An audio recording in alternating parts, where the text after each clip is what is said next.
Well, for the frequent watchers of the channel, they'll know that I recently featured the Buick Boattail Riviera. Well, here's one in the flesh, a 1972 edition, which you can prominently tell by it still having the distinct plan view pointy hood, but these large bumper guards affixed to the front bumper that came out in 1972 because of the 2.5 mile per hour impact standard in the front. 71 doesn't have these big, massive bumper guards that this car does in the front. Now, the Boattail Riviera was never really meant to be this large, but like the Tornado and Eldorado, a corporate decision was made to move these vehicles from their own unique platform up to a platform that shared many components, including the windshield, the glass barrel, as well as the roof panel, with the General Motors full-size B body. And also, there was an original proposal for this car when it was supposed to be based on a smaller platform that looked materially different than this final form you see here. And unfortunately, that particular proposal could not make it through to production when the car went on the B-body platform because, like I said, you had to share the windshield, the roof panel, and the car was already just too wide. The proposal had really nice sculpture. The fender line went through the door, was more prominent, as opposed to the door being relatively flat here. And that was just because the car couldn't get any wider. It was already almost 80 inches wide. But the Boattail was a particular favorite of GM styling VP Bill Mitchell, as well as the Sweep Spear. The Sweep Spear evoked old Delahaye's, and the Boattail, of course, the old Auburn Boattail Speedster, and other vehicles. But even though this production version, to my eyes, wasn't quite as handsome as the proposal for when it was going to come off of the A body, still is a super, super unique car.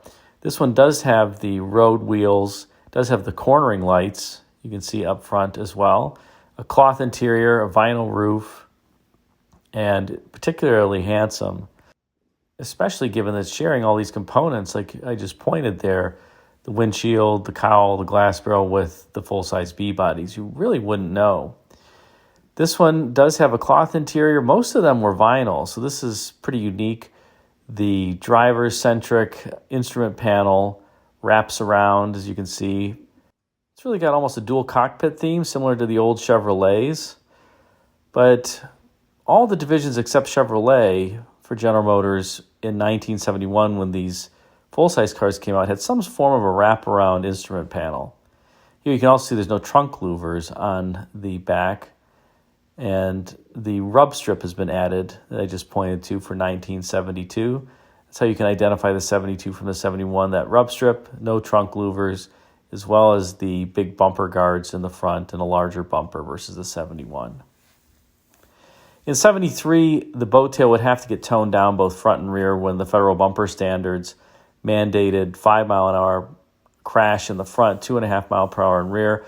So the plan view of the hood as well as the trunk was reduced, so it wasn't quite as pointy. And the car, to me, lost a little something when they did that.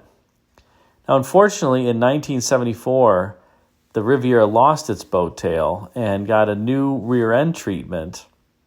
And that rear end treatment was mandated by Bill Mitchell. We're going to talk more about that in an upcoming video with Wayne Cady, because Wayne had transferred to the Buick studio to become the studio chief. And there's a very unique story about how and why this Boattail was taken off of the Riviera, and also the influence of this Boattail Riviera on the 77 to 78 Riviera, which you might not expect. But there is quite a story that we will soon be telling. For now, I'll simply say that the 74 Riviera has something to do with this Cadillac concept seen out here on the GM Design Center patio. Stay tuned for more of the story. For now, let's close out with this Riviera ad from 1971. This is the 1971 Buick Riviera. You won't find anything like it anywhere else. Maybe that's reason enough to buy it. But there are more good reasons you should know about. Things you won't find on other cars, like AccuDrive, a new suspension system that gives Riviera the most stable ride it's ever offered. And this interior. Just look around. Every inch of the design is functional. For instance, that control center, it wraps around you, making every instrument visible at a glance. Test drive a new Riviera soon, and come up with some reasons of your own. 1971 Buick Riviera. Something to believe in.